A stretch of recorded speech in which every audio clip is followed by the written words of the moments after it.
చట్టరీత్యా చర్యలు తీసుకోవాల్సిందిగా మేము ప్రభుత్వాన్ని కోరుతా ఉన్నాం.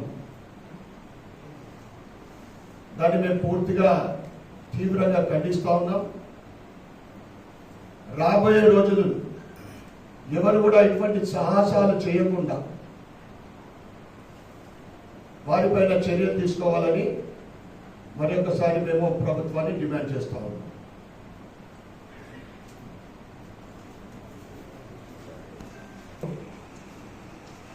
కాంగ్రెస్ కౌన్సిలర్నే కమిషనర్ గారికి మేయర్ ద్వారా అడుగుతా ఉన్నారు, ఎమ్మెల్సీ గారిని అడుగుతా ఉన్నారు.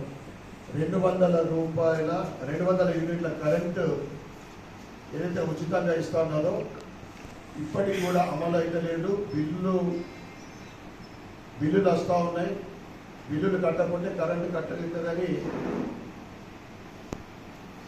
డిపార్ట్మెంట్ అధికారులు తిరుగుతా ఉన్నారు.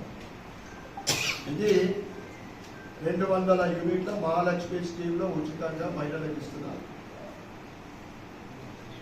200 యూనిట్ల ఫ్రీ. ఇది అసలు పరిపాలనే గాడి తప్పిపోయింది. ఒక్క రోజు కోసమని ఢిల్లీ పోతే 5 రోజులే. అక్కడ పోయి ఏం చేస్తుండో, ఏం పట్టుకుంటుండో, ఏం చేస్తున్నాడో ఆ దేవుడికి వెళ్తా. కాంగ్రెస్ వాళ్ళకే తెలియదు పాపం.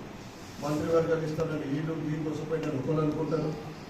నాకు రాష్ట్ర పిసిసి అధ్యక్ష పదవి వస్తుందని ఇంకొక రోజు ఎదురు చూస్తూ ఉంటే ఇవన్నీ కూడా పక్కన పెట్టి అభివృద్ధి కోసమా లేకుంటే ఇక అది వాళ్ళకే వర్తిస్తాం.